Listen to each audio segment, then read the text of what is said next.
میرا بڑے سے جدا ہے وہ پابند قرآن، تو زر پہ فدا ہے۔ ایک بس دوسری بس سے ٹکرا گئی، لوگ زخمی ہو گئے، ہڈی کسی کی ٹوٹ گئی، کسی کا سر پھوٹ گیا، لوگ خاموش ہے، کوئی رو نہیں رہا ہے۔ ایک عورت چلا رہی ہے، آسمان و زمین کو ایک کر رہی ہے۔ اس عورت سے پوچھا یا کہ تمہارا کیا نقصان ہے؟ اتنے سارے لوگ، سر پھوٹ گیا، پیر کی ہڈی ٹوٹ گئی، یہ لوگ خاموش ہیں، کچھ نہیں بول رہے ہیں، تو اتنا کیوں چلا رہی ہے؟ میرا سب سے زیادہ نقصان ہوا ہے، میری انگلی کٹ گئی ہے، میری وہ انگلی کٹی ہے جس سے میں شوہر کو نچایا کرتا تھا۔ دو تین مثال آپ کے سامنے اور رکھنے کے لیے جا رہا ہوں، اس کو بہت دھیان سے سنیے گا۔ سماج کو میں آپ کے سامنے لے کر کے آ رہا ہوں، سماج کی عورتوں کو آپ کے سامنے آئینے کی طرح دکھا رہا ہوں، دھیان سے سنیے گا، بہت تیزی کے ساتھ نکل جائے گا۔ جلسہ ہو رہا تھا، ایک پرچی آئی عورتوں کی طرف سے، مرد ایک سے زیادہ شادی کر سکتا ہے، عورت ایک سے زیادہ شادی کیوں نہیں کر سکتی ہے؟ عورتوں کے پنڈال سے پرچی آئی، جلسے میں پرچی آئی کہ مرد کو ایک سے زیادہ شادی کی اجازت ہے، عورت ایک سے زیادہ شادی کیوں نہیں کر سکتی؟ تو اس کا جواب اسی کے حساب سے دیا گیا کہ اگر ایک سے زیادہ شادی کرے گی عورت تو 2 شادی کرے گی تو 2 ساس ملے گی، 3 شادی کرے گی تو 3 ساس ملے گی، 4 شادی کرے گی تو 4 ساس ملے گی۔ اب تم اس کے لیے تیار ہو کہ 4 ساس تمہارے اوپر مسلط ہوگی؟ نہ بابا، اسلام نے بہت اچھا کیا، ایک ہی ساس تو بہت بڑی عذاب ہے، بہت بڑا عذاب، بہت بڑی مصیبت۔ اب اس کو سمجھ میں آیا، جب سسرال سے بیٹی میکے آئی، سارے گھر کی عورتوں نے گھیر لیا، عورت سے پوچھا کہ بیٹی تمہارا شوہر کیسا تھا؟ ماشاءاللہ۔ تمہارے سسر کیسے تھے؟ الحمدللہ۔ کہا تمہاری سسرال کیسی تھی؟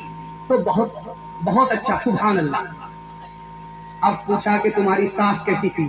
کہا انا للہ، جلے تو جلال تو اس بلا کو ٹال۔ ماں سمجھ گئی کہ شوہر پسند ہے، سسرال پسند ہے اور سسر پسند ہے، لیکن ساس پسند نہیں ہے۔ ماں تو ماں ہوتی ہے، بیٹی کو عادت دیا۔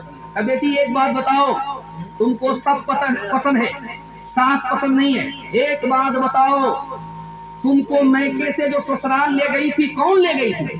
میری ساس آئی تھی، مجھ کو دیکھا سنا تھا، پسند کیا تھا، اپنے بیٹے سے میری شادی کرا کر کے مجھ کو سسرال لے گئی۔ تو ماں نے کہا بیٹی اب انصاف سے بتاؤ، اگر ساس نے یہ احسان نہیں کیا ہوتا تو تم کو اتنا اچھا شوہر ملتا، اتنی اچھی سسرال ملتی، اتنا اچھا سسر ملتا؟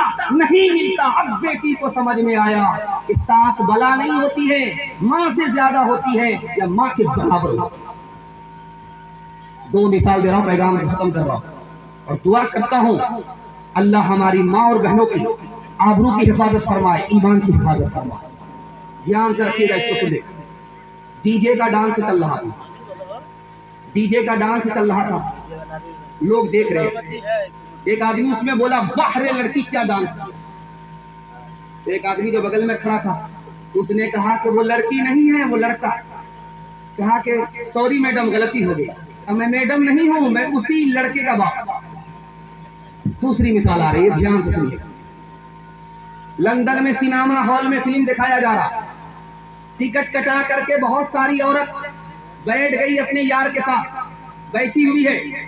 منیجر نے کہا، لائٹ آن کر کے بولا کہ کمپلین تھانہ میں کیا گیا ہے، ایک عورت اپنے شوہر کو چھوڑ کر کے اپنے یار کے ساتھ فلم دیکھ رہی ہے، اس کے شوہر نے کمپلین کر دیا ہے تھانے میں، میں 5 منٹ کے لیے لائٹ آف کروں گا، وہ لڑکی نکل جائے چپکے سے۔ منیجر نے لائٹ آف کر دیا 5 منٹ کے لیے۔ اس کے بعد جب لائٹ آن کیا، دیکھا تو پورا سینما گھر ہی خالی ہو گیا۔ بہت اچھا جلسہ بہت اچھے ماحول میں گزر گیا۔ اس جلسے کو کامیاب کرانے کے لیے آپ کو صرف 3 وعدے دینا ہے، میں گارنٹی لے کر کے جاتا ہوں آپ کے گھر میں کبھی آفت نہیں آئی۔ آفت آتی ہے 3 وجہ سے، گناہ کریں گے آفت آئے گی، غلط کمائیں گے آفت آئے گی، غلط ماحول میں رہیں گے آفت آئے گی۔ آج کے اس جلسے میں دعا سے پہلے آپ وعدہ دیجئے کہ ہم تینوں چیز کو اللہ کے لیے چھوڑتے ہیں، میں گارنٹی لیتا ہوں آپ کے گھر میں کبھی آفت نہیں آئے گی، انشاءاللہ گناہ نہیں کریں گے، غلط نہیں کمائیں گے، غلط ماحول میں نہیں جائیں گے۔